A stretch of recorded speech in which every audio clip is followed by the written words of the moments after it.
Hi, and welcome to Journey Forward with Jory Rose, where you will gain insights, tools, and inspiration to get unstuck and live your best life. Jory is a licensed marriage and family therapist with a passion for helping people cultivate awareness and authenticity so they can show up fully in all aspects of their life. And now, here's Jory. Hey everyone, welcome back to Journey Forward with Jory Rose. I am here with Jen Marples, who I recently met at a women's conference. We sat next to each other most of the day and didn't even have too much of a chance to really delve into the things that I'm excited to share with you here today. So Jen, thank you so much for sharing part of your day with me. If you would please introduce yourself and let our listeners know who you are, what lights you up, what are the gifts that you're bringing to the world, and how did you get to where you are? Oh my gosh. Well, first of all, thanks for having me. And I just want to have a little plug for any woman out there who is wanting to make any change or meet new people. Just show up, go to places and go to places alone, because you never know who you're going to meet. And like Jory said, like we were sitting next to each other, but I could tell that you had a really great vibration and that we were all at this high vibration women's event to begin with. So I kind of knew everyone in there was going to be in it to win it as far as lifting other women up and supporting each other. So that's so important. So ladies, just go do that, because then you get to meet fabulous people like Jory. So thanks for having me on the show. I'm just honored. I love to that be here. plug. It's so important. We have so much fear doing things alone. Thank you for saying that.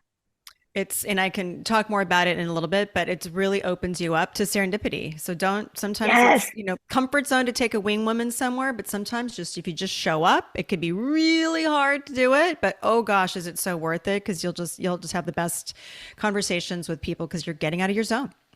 But as far as Love me it. and who I am, I'm Jen Marples. I am proudly 53. I shout that from the rooftops. I've got a podcast called The Jen Marples Show, and my tagline is, "You're not too fucking old." And the second part of that is to do whatever the fuck you want. So that I is me. love it. Hopefully we Say can that swear in this again. thing. We can. Yes, All yes, right, yes. great. And I also do business and life coaching, and I'm a motivational speaker. So my favorite thing in the world is to be with women, speaking to women and empowering women to show up in the world and to just take a stab at it, just take a stab at life. And so I really focus on midlife. I kind of am the self-proclaimed champion of the midlife woman, but I'm a cheerleader for all women. And so I'm a big believer in women's rights. I was just actually listening to somebody talk today about what's happening in DC and all these things that we need to do, because I've got twin girls that are 15 and, we need to leave this world a better place than we found it. And we got to work hard. Sidebar. Yes. But I'm very passionate about women supporting women. And I speak on that topic a lot. And I also speak a lot about just pivoting and how you can step into your second half of life. Call it the second act, call it the new spring, whatever you want to call it. Everything is available to you. And so to rewind, I didn't always do How what did I you was get doing. so passionate about that, right? I mean, that's the real juice of the journey.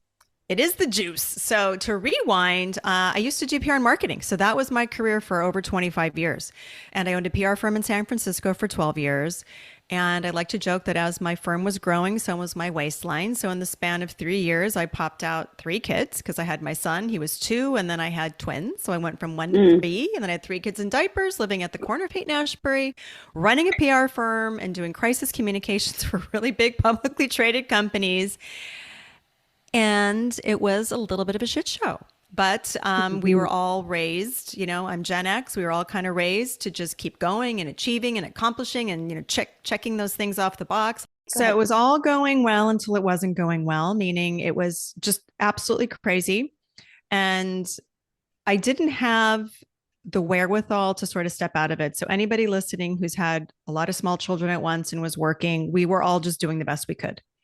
I think, my whole life was triage. It was kind of just getting from 1 hour to 1 hour to the next hour to the next hour, and not really stepping outside and going, this is absolutely crazy. Like, what are we doing? And so I kept on going, running the firm. Although meanwhile, on the side, I was kind of fantasizing about like checking myself into a hospital, because I just wanted everybody to leave me alone. And Isn't I really that had like this. the fantasy of many busy, overwhelmed moms? Like, I just want to get sick enough to land in a hospital for a couple of days, but like nothing major, just enough to like maybe not even have visitors for a day or two. Exactly. No one can come visit because they need to watch me. And I just need to be here for a week. And actually, it's hysterical that we're saying this because I have a friend right now who just got checked out of the hospital. She hurt a hamstring and she said it was the best week of her life, even though she has to go through like physical therapy and she can't do yoga. She was like, everybody left me alone for the week. So I know Isn't that everybody a can relate. reflection of a bigger problem, Jen? I mean, honestly, It's the that, truth. yeah. And So let's just have so compassion that this is a reality for so many women.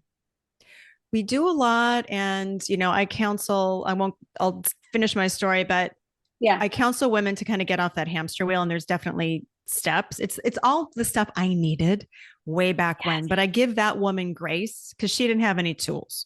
And nobody was talking about this stuff 15, 16, 17 years ago. Nobody was talking about this. Everyone was like, what? Like it's hard to have kids and a business and a husband, all this stuff. Yeah, guess what?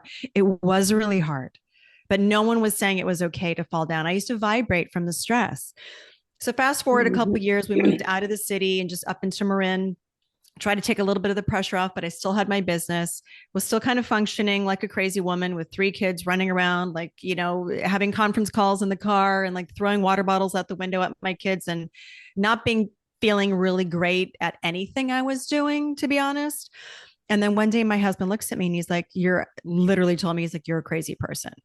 He's like, something has to change because I was spending or all the good energy I had was towards clients and to everybody outward facing. Everybody was getting the best of me on the outside of my life, but on the inside, terrible. I was yelling and screaming at my kids, yelling and screaming at my husband.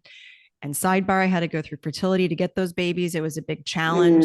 It makes me emotional even thinking about it. But like, okay, it's 8 o'clock. You're not asleep. I have like 18 hours more worth of work to do. Like, how am I going to get all this done? And it was just this whole crazy thing. And so then with, my husband and I had sold our place in the city. So we had a little cushion. He said, because, it's hard to walk away from a career and to shut something down. It was a moneymaker. I had clients. Yeah, especially a thriving career, right? A thriving career. And, we live in California and, I've got 3 kids. So it's a hard decision. So I don't want anybody to think that was like so easy to walk away. It wasn't for us. I mean, we had a little bit of money in the bank because we sold our place. And I was able to step back. But then what happened was the great sort of, I call it like the breakdown to the breakthrough. So once you step back, and it took me a year to wind down my business. And then guess what, Jory? I was left with myself. I was left with me. And who was me if I wasn't running my company? I did PR for my whole adult life. And so much of my ego was wrapped up into that. I say, well, I'm this person. This is what I do. And now I'm not doing this anymore. Plus my health was really in the toilet. I had like adrenal fatigue. I had my thyroid was off. I had all the stuff going on. I was depressed. You throw perimenopause into it. And I didn't really know that was a thing. I know now, but I know that was what was impacting me too with anxiety, and I was depressed. So I had to sort of assemble a team. And luckily, I had the resources to do that. I hired a therapist. Well, she was my therapist. I just re-engaged her because we got to work through this. I went to a naturopath. I saw my OB. I'm like, what is happening to me? Because I was falling apart. I had no perspective. And in the course of this time, it was hard for me to get out of bed. If you and I had lunch at that time, it would have made me need to take a nap for 3 hours because that's how fried I was. All my pistons were fried.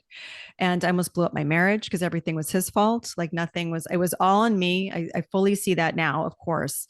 But a lot of what I do today is because I don't want anyone to suffer and ignore and push down very real things, because your body will tell you when you've had enough. Your body will tell you when you've had enough. And I kept pushing through. But we just don't listen to those messages. We keep thinking, oh, but I could still do a little bit more. Yep.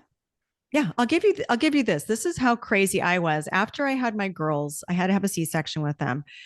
10 days postpartum, I started hemorrhaging. So I had to go back to the hospital and have a blood transfusion. They still to this day don't exactly know what happened. And I get back from that blood transfusion a couple of days later, who picks up thank you notes and starts writing thank you notes for her baby gifts, because God forbid somebody would think that I didn't acknowledge their baby gift. That was, I think a lot of people can, when I tell that story, it's like the type A achieving. What are people going to think of me? I was just in the hospital, mind you. My parents thought I was dying. Thank God they were there. But I'm writing my thank you notes for the baby gifts because that was the important thing to do versus, taking a nap or having a smoothie, nourishing myself. Yeah. Yeah. So all of us push. And so when I finally, had this reckoning and had this team of helping me kind of build myself back up, I finally got to a place where I felt healthy and stable. I remember doctors saying, in naturopaths, just like, you've got to get you to a place of stability, because I couldn't make any life changes or decisions because I was so depleted and drained.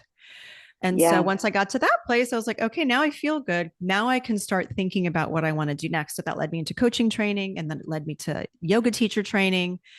And then I decided, okay, I'll still do a little bit of PR on the side, not a big deal, but just to get some momentum going, get a little money in the door as I'm kind of figuring this out. And then I started hosting women's events. And then about 2 years ago, I had clients. Can I ask a quick question? Can I ask Yeah. a quick question on that? 'Cause I think this is a really important thing to help women understand. Once you got to that place of stability and gave yourself the much needed rest and break, were you able to easily enter into these new things that you were starting to say of women's events and coaching with a different momentum than what your muscle memory was used to? Ooh, Or did Joy, it that is a still great take question. or did it still take time to integrate what you had previously known as what not to do? But we often don't always do the thing we know that is better for us to do because the muscle memory is so strong.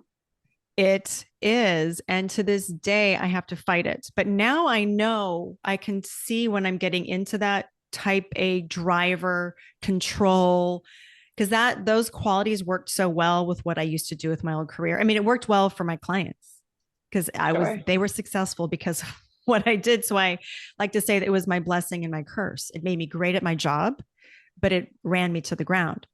So I know now with that perspective, it's such a good question. I'm glad you asked me that, because with those tools, and I know my natural tendency, because it was almost my whole life. And so this is just a couple of years, that the natural tendency is to go into overdrive. And I found myself doing that when I launched my podcast, and my husband's looking at me and he's like, I'm like, yeah, I'm back in it. And I don't want to discount also when you're launching things and doing things will ebb and flow, but you can't maintain that. I used to maintain that level of kind of freak every day, all day, year over year. So I will tell myself now gently, if I'm launching something or something's coming up, there's an event, there's a natural way I'll tend to be, but I try to let things flow. And I say, well, Jen, this is a couple weeks. This is kind of your process. If you feel like you're getting out of whack, what do you do to get back into shape, so to speak? So if it's a walk, going to yoga, taking a minute, taking a breath, walking away from the desk. Now I have tools. So back then there were no tools. There was no perspective. I didn't even know I was doing anything wrong. That was like sort of slowly killing me. So I'm really glad you brought that up, because we do have, it's probably like if you, with any habit, right? It'll probably take years, but again, it's really baked into my DNA, and it's how I'm able to do things, but I do pull myself back. So and I'm I so think glad it's you asked hard that. too, because I'm someone who's like you in that I get excited by the momentum and then I get really drained by the momentum. And it's hard to turn off the off switch when what I'm doing is exciting. And like, that's this curious paradox to have to sit with. Like, is this bringing me joy? Yeah, it is. But at what cost? Right. And what's the balance to integrate what we need to be able to do with what still feels good and aligned in our physical body, not just, oh, but I could accomplish this, I could do more. Oh yeah, we can always do more. And the old me would say, why aren't it always is there? Like the little critic is always like, you could do more. But I'm very aware of a couple things. I have 3 teens at home, one's a junior, 2 a freshman. So I'm acutely aware my time with them is limited. And so yes, it is. I have to be focused on them. I can't be working till 10 o'clock at night, even though I love what I do, but we're still going to burn ourselves out if we operate like that. And I need to be present for them, because they're not going to be here in a few years. And it drives. I have a freshman in college. Let me tell you. Oh, they're not. So But yes, I do know. Yeah. So, so I'm acutely aware and I get emotional about it. So for me, it's like, okay, guys, we're sitting down. They're like, well, we don't want to have a fancy dinner. I'm like, it's not fancy. We're talking 10 minutes around the table, but we've all got to do that. And it's a priority. So the Yeah. big thing and the big shift, like a long-winded way of answering your question or explaining this, is you've got to decide what your goals, dreams, hopes, and desires are and what success looks like for you right now. Because what I want to do now is going to be different than maybe a couple of years when I have nobody else at home except for my husband. Right. And so that opens up other avenues. But you said something else that's really, a friend of mine said this, her friend sent this quote, and God, I wish I could like remember it, but it was like something to the effect of, can you accomplish what you want to accomplish, but be kind to yourself, and something to the level of like, not do it the way you used to do it. Yeah. And so the old me drives and drives and drives and burns, and then I need like recovery. And so, but you can still, like you said, you can still get burned out by doing something you love if you're not conscious of and allowing yourself maybe the space to get into the mode. So an example, 2 weeks ago, I had two events. I was speaking at one and then I was attending one, but it was sort of like an industry event where I was going to meet all the people who are doing the things I'm doing sort of in the midlife space.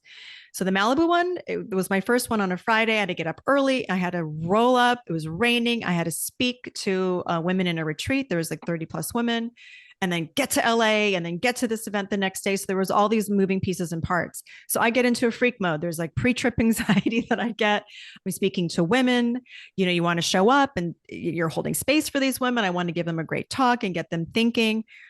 So I allow myself to have like a little bit of a minor freak, but I also give myself compassion. I'm not trying to talk myself out of it. It's like, Jen, you're trying to do this because you really want to show up and, have a great experience with these women. The old me would have just really pushed and drove and then beating myself up. And I'm putting myself into a tailspin versus what I say to myself now is the exact right people are going to be in the room. Jen, you just need to show up. Whatever, this stuff, you could say it in your sleep, whatever comes out, is meant to come out. So I just I've taken layers of stress off and I can consciously get myself to a place of calm. Yeah. And then do like deep And that's breathing the and all this practice. stuff. Yeah, it's a practice, definitely a practice. But even for events, I mean, I'm just the way I am with events. I throw an event, you'll come to one because you're local. So you'll come to my next event. I will freak before because I care about people. I want everybody to be there, talk to everyone. Then everyone leaves. And then please nobody talk to me for like 3 days afterwards because then I have to regroup. But I'm happy to do things like that. Back in the day with, like, say, my firm, and I was putting out energy for things that I didn't really care about. I cared about it as much as the fact that they're my clients, but it wasn't my passion and purpose. That was a different kind of being drained and a different kind of being stressed. So there is a difference when you are operating in your purpose versus doing something that you're doing to kind of pay the bills or whatever. I was actually not even questioning it. I'm like, I think I like this because I'm really good. You can be really good at something, not like it. Just because you can doesn't mean you should, right? Exactly. Can I share something that just came up for me as you were describing that is two things. And I apologize if this sounds like I'm going into like therapist or coaching mode, but this is really for the value of our listeners, of where I see like the women I work with getting really overwhelmed and stuck. And one of the things I noticed in what you were just saying, Jen, is the language we use to describe these things. Right? Like even the way we're talking to ourselves in our own head impacts our experience of how we relate to whatever it is we're dealing with. And I just think that's such a powerful reminder. Like even if we're freaking out, like what if I were to switch that to excitement versus freaking? How would that shift my energy towards it? But one of the things that really, based on what you and I were chatting about before we hit record, was both of us being subscribing to teaching, appreciating the teachings of the law of attraction of Abraham Hicks. And I just came back from this Abraham Hicks cruise, and they talk about this experience in which Esther Hicks had one day was feeling super, super, super overwhelmed. And she and her husband at the time, who has since passed, but were at a restaurant, and there was a paper menu on the table. And she wrote down on the back of the menu on the left-hand side, what do I have to do today? Like, what is the absolute minimum or most important? Not everything. Like, what is the, at the very least or most, this is what I have to get done. Those would also be the things that brought her the most joy, that she enjoyed the most, that was literally needed to get accomplished that day. And on the other side of the menu, she wrote, what can I hand off to the universe? And just released, even if it was things she thought she had to do, she just released the grip of holding on that I have to do all the things. And in releasing it consciously, things kind of quote magically were getting done. Other people are like, how can I help you? And she's like, actually, here, let me give you, but I think energetically, because I'm the same way as you in so many ways, I know I can do it. And therefore I think I should. And I have a hard time delegating, but like, what if we just released more? Okay. So I got chills when you told that story because I've read that in the book and I've practiced that. I remember when I sat with my journal and I did write down like what do I have to do? Like what do I actually have to do today? And what can I ask the universe to do? And I made that universe list. And I'm employing that right now as we speak because I'm launching a mastermind. And I'm like, God, why do I do these things? Why do I do this to myself? But I know like with my last group, the women and what they experience, I just go back to my people. What are they going to experience and how it's really going to benefit them? So I just try to take me out of the equation. Yeah. And so the driver in me wants to like email and social media and this, that, and the other versus exactly what you're saying. And this is such a great nugget for everyone listening, is just releasing it to the universe. And I visualize the room filled with women. Yeah. And I've done it before every event, those smaller women's events that I used to have to the last one I had, there was 100 women. And my last mastermind, I manifested like 8 to 10 women. The 8 most beautiful women showed up and they had the most beautiful relationships. So I throw it out to the universe that I said, you're going to bring the women together who are meant to be together. And I throw it up to that. Every single time the exact right people show up. But when you get in that driving mode of like the old ways of like the numbers and who's coming and did I send out enough email and da da da da da. And when I literally this morning was journaling and manifesting the exact same thing we're talking about, I went to my yoga class, ran into somebody who was like, oh, I'm sorry I didn't get back to you. Like I really want to do this.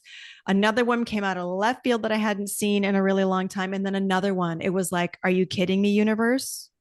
Yes, thank you. More, please. Thank you. So I call it release to allow, because if we tighten that grip on the outcome, then we don't even allow for any magic. And it takes practice. Everyone listening, this does not happen overnight. It's practice, practice, practice, and coming back to it because it's a different way of doing business. It is. And it's doing life, right? Doing life. It's coming from force to flow or effort to essence. Like this is where we're still in alignment with the goals of our outcome, but shifting the way in which we're taking the journey. 100%. It's so much more enjoyable. And ironically, we get so much more results. Ooh, and you just made me think of something that's really important. When we operate from joy, like what would bring us joy? And it's just a great way if anyone is, planning events or products, services, whatever you've got going on. Does this bring me joy? Are you doing it, like you were saying before, because you should? Because, I can easily make money that way. But do you kind of go like, I've canceled so much stuff because my default's like with the PR and marketing background, I could do this, I could do that, I could do this, I could do that. But I'm like, do I want to do that? No, I don't. Jen, I recently did one of the most successful challenges, I guess I'll call it, in my online space. I had over 40 people sign up. It was the most ease-filled, joy-filled challenge I've ever done. And I just was like, I'm not going to overthink this. I'm not going to over attach to it. It was a WhatsApp group that every day I sent out a voice memo. That was it. There was no emails. There was no funnels anyone had to go through. It was donation based. We raised money for a good cause. So it was like this give. I was amazed at when I just thought, this sounds fun. Let's do this versus let me push my way and force my way through an outcome. And then I'm like trying to like wrangle people in a way that doesn't feel authentic. It was the best example I've had of let's do something fun. Let's make this so much fun. Oh my gosh, this is so much fun. And there were 40 women who showed up. Ooh, that's amazing. How do I find these people? Like, what do I have to do to get to people? Like, the energy of it was, and then we come back to law of attraction. Well, when I'm operating from joy, that's vibrating at a much higher frequency than if I'm coming from, I have to search for people. Very different energy I'm putting out, and I'll be matched with my energy. Versus, This is so much fun.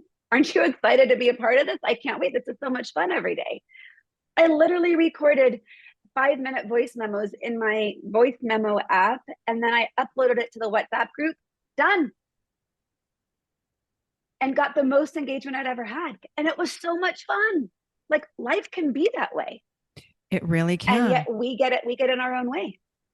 We do. And especially when you're operating from fear and lack and insecurity of I need clients to pay bills, or that I need to do this or that or the other. It's like, it can be a really hard reframe. It can be a hard reframe, but getting into that, there are people out there and trusting and knowing that your message is going to resonate with the exact right people. And you don't even know who they are. Because with those 40 women, I mean, you probably didn't even know most of those people coming in. It's just, nope. People can come in out of left field because they're seeing, or somebody is forwarding something to somebody and you don't know. So you have to leave it open to that serendipity and to let the universe do what it does best. When I did my very first women's event, I planned it and hosted it within 2 weeks. I'm like, this sounds like a great idea. This sounds fun. I'd kind of done something similar to a friend did it. I'm like, oh, this looks fun. I'll do it here. 20 women came to my house. I was like the 20 women max. And I had them in my living room, and it was everything I could have imagined. And then some times 1,000. No one would know like what's going to happen when you bring 20 women together. And like what happened was amazing. And women felt connected and were like sharing deep, dark secrets and situations because they felt safe and secure in this environment. Who knew? Did I know that any of that was going to happen when I planned it? I'm like, let's do some coaching light and bring 20 women together. Why not? And then it blossomed into this incredible thing that actually started me on this path of everything that I'm doing. Beautiful. So that's the other beautiful tip for everyone listening. If you feel like there's something fun you want to do, don't overthink it. Just do it. Just do it. You mentioned at the beginning some steps women can take if they are needing a pivot in their lives. Can you share what some of those really tangible, actionable steps women can make? Because stepping into that unknown is the hardest part, right? The fear of the not knowing what's next or how am I going to do that? Because we get stuck on the how versus the desire. So note to self, stay focused on your desires, not the how. But what would you say, or what is it that you coach in how to make those pivots? So you brought something up, the women, it's like it's the typical, we need 80 PhDs to like go make a decision or do something. So we just want to take all of that away. So your first step is to get quiet with yourself. And this is what I did. So you have to get quiet. Most of us, I have been there. We're on the hamster wheel. It's Monday to Friday. You fill it up with work, kids, responsibilities, aging parents, like whatever the hell you're dealing with out there. We have a great way of just filling our calendars up to the max. And so you've got to look at everything that you're doing. You've got to say no to stuff that doesn't bring you joy. And you've got to add things in only for the reason that they are interesting to you and that that sounds fun. Right. Mm-hmm. So, but you're not going to get to that place. And if you're saying yes to everything and going to everything and doing everything and burning yourself into the ground. I was there. I've done it. It's not pretty. I don't want anybody to be where I was. So you've got to free up that space. And now when you've got this space, you've got to take time and get quiet with yourself. And that can be really scary. It was scary for me after coming off that treadmill And, it was a lot of therapy I had to go through because it was like, it brought up some deep trauma and all this stuff. And it was like, oh gosh, I'm with myself. But everyone, busyness is like an addiction. It can be like drinking or taking drugs. So you don't have to deal with your life. And so the best thing, someone said it, I can't remember who it was. You probably say it. We've all heard it. It's like the best thing that we can do in our lives is heal ourselves. So we're all in a different part of our journey. So when you start to get quiet, stuff's going to come up. Don't push it down, deal with it. Just get rid of it, deal with it once and for all, and find the support that you need to do it. Yeah. So that's part of getting quiet. And I really advocate for, asking for help. Obviously, I know what you do for work, Jory. So it's very important to get the help. And I release all shame, and I'm very transparent. I've been in therapy for 20 plus years. We all need help. There's all sorts and it doesn't have to be deep trauma. It can just be something that happened. You're feeling shaky and unsteady. Just get that support system that you need. It's the best investment you're going to make is in yourself. Absolutely. So you've gotten quiet and you've taken things off your calendar. And when you're putting things back in, you kind of mentioned this a little. Don't judge the things you're putting back in. Don't have an expectation about anything that you're putting back in. That could be a part-time job. It could be taking a class. I did coaching training. I did yoga teacher training. I tried to be a yoga teacher for 5 minutes, and that wasn't really why I went into it anyway. I just loved yoga. So that was a good enough reason for me to take yoga teacher training because I loved yoga and I was in this exploratory phase. So go, take a book writing class, go take a ceramics class, pick up salsa dancing lessons, just put things on your schedule that bring you joy. And as you're adding these things in, some things are going to pop up. You're going to start rediscovering parts of yourself that have maybe been quiet that you haven't tapped into. And then that's going to lead you to something else. I didn't get to where I was by just putting pen to paper going, all right, Jesus, tell me what I'm meant to do with my life. It doesn't work that way. You've got to get some momentum going and put one foot in front of the other. So I had a client who, she was just through kind of a crazy divorce. She had 3 teenagers and was just sort of left feeling like, what am I going to do? She lost half of her friends through the divorce. And she was able to, I just said, just don't put, a lot of us type A's, it's the pressure and the needing to know the outcome and how it's all going to work out. I said, you got to just release that and just add things in. And so by her adding things in, she had a part-time job. And then she hired me as a coach. And then she opened herself up to, new relationships and new beginnings, met a great guy. And now she's, going through coaching training, actually getting certified, and decides that she just loves it a lot. So, but she wouldn't get there from just, opening pen, a journal and writing that down. So just don't have any expectation and just go towards things that bring you joy. And then the next bit, and this is there's a lot of steps, and, you guys can visit my website at jenmarples.com and you can sign up for my newsletter. And I give you the whole 12 steps. It's very helpful, but this is the most important one. I know, Joy, you're going to totally agree with this, is finding new communities and new groups of women and new relationships that are going to help you achieve whatever goal you want to achieve. So if you want to get fit, investigate new fitness studios or yoga studios, wherever you want to go. If you've got a business and you're launching something new, or you've got some ideas, you've got to put yourself in community of women who are doing the same thing.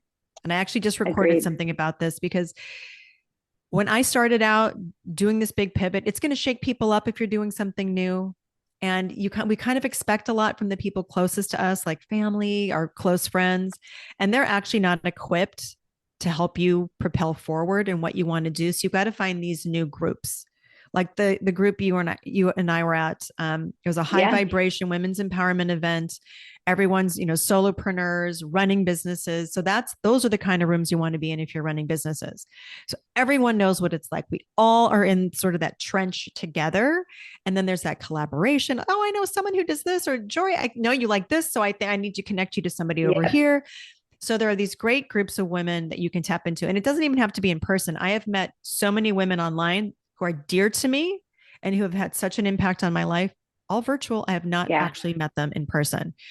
So it can be done. And that really, I think when you're making a pivot or making any big change, it can get shaky and you really need that support. So I cannot understand that. I love that. I love that. We only have a few minutes left, but I really want to talk about one piece you said in the beginning, yet we haven't really given more time to, which is the midlife piece. I just turned 45 and I feel like my life is just beginning. Like my daughters are 19 and 17. My youngest is going to be graduating next year. And it's so easy for so many women, and I've worked with them, to feel like it's all downhill from here. And I'm like, oh no, baby, we are just starting. Like it is just ramping up. So hold on, because this is going to be a fun ride. And that's not a common perspective. So for those who are at midlife, why is it you are so passionate about believing you can do whatever the fuck you want, no matter how old you are? Why now is the time? I think I have an answer, but I'm curious for, but I really want to know, since this is your sweet spot. Well, the thing is, we're not too old. So it's a societal thing. I mean, look at how old our president is in the United States. I mean, come on. So that just proves that age is nothing. It doesn't mean anything in relation to accomplishments. So I'm so passionate about telling women that they're not too fucking old to do what the fuck they want, because it's just society telling us. It's advertising. We've been fed these messages since we were young. It's like, I think we were told we're old after 30. I mean, I talk to women in their 30s and they're already feeling old, and they're already like taking on these messages, and it's heartbreaking. So we have half of our lives to live. So how do you want to live it? And I think this midlife phase, it gives you time to pause and think. And I talk to so many women all the time. This woman I was talking to this morning, she's like, I just want my life to have purpose and meaning. And I think that's where we land at this when you hit your 40s and going into your 50s. We're kind of halfway there. We've done one thing probably for a long time, and there's probably something you want to switch up. I know a lot of life events happen at the same time too. Marriages can, end. There can be death. We're aging parents. Our kids are growing up and getting out the door. So there's a lot of stuff happening. And I just don't want anyone to go, oh gosh, I wish I could have done something in the past. The past is the past. We can't do anything about it.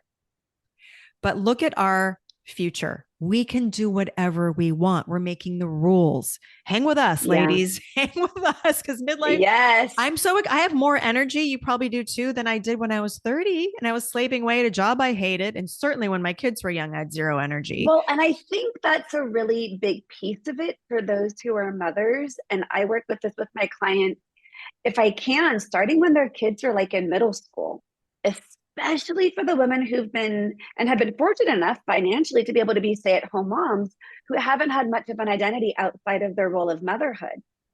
And to be able to start discovering, because it is a discovery, it's not a finding, it's not finding yourself, you're not lost, it's a discovery of yourself at this point in time, because who you were at 20 and 30 and 40 is going to be different than now.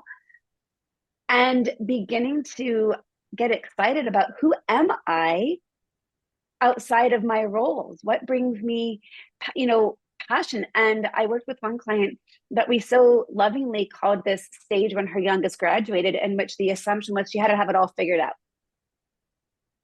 We called it her gap year. Just like you would send a kid off for a year who didn't know what they wanted to do next. Like, let this be fun.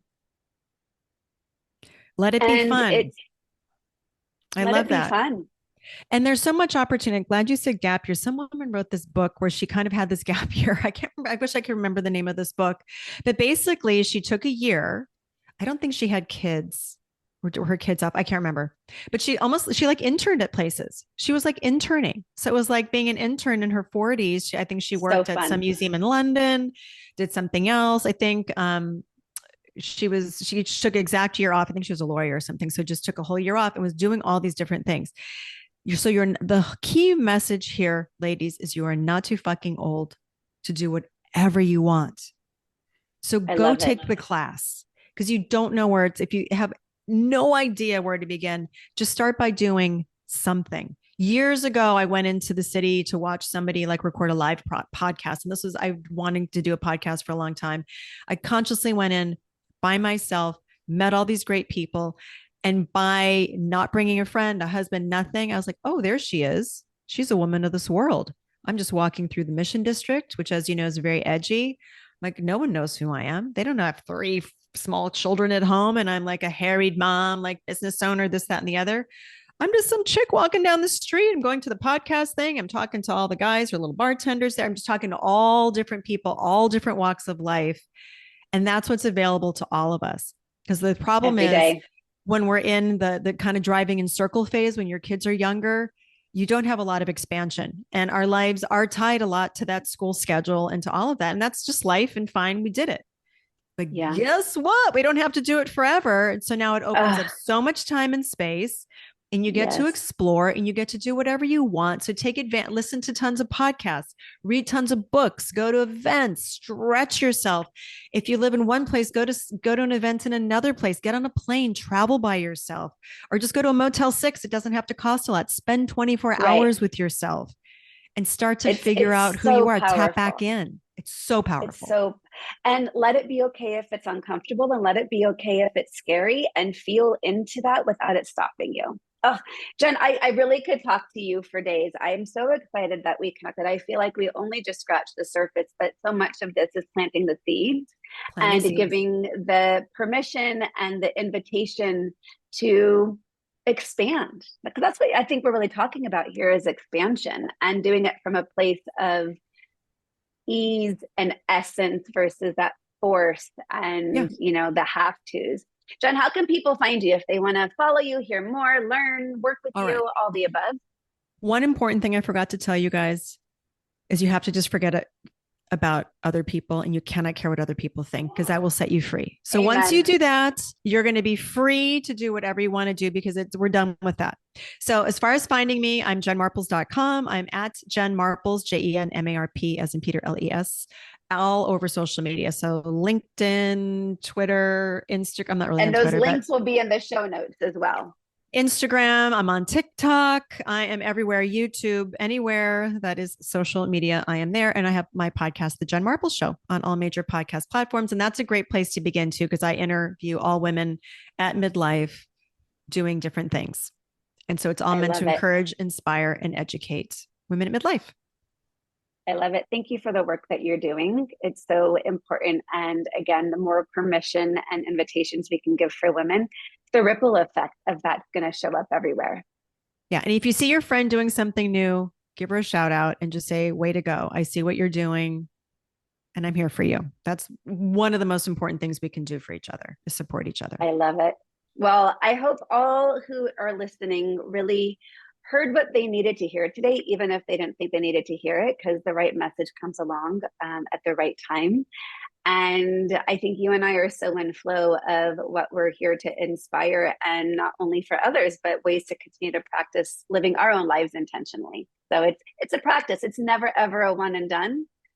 And sometimes it's okay to step into that space, even if you're not there yet. Like, we don't have to be fully figured it all out for us to step forward. So Thanks everyone so much for tuning in, and Jen's links will be in the show notes. If this episode spoke to you, please give it a share so we can spread the journey forward to others, and then a rating, a review, so we can really continue to expand our voices, because it's what we're all here to do.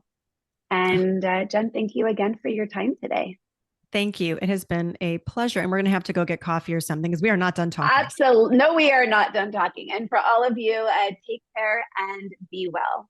To continue your journey forward, find Jory Rose on Facebook and Instagram to become part of her growing community. You can also gain access to her meditations, books, online classes, or to sign up for an upcoming retreat. Visit her at joryrose.com. That's JOREEROSE.com.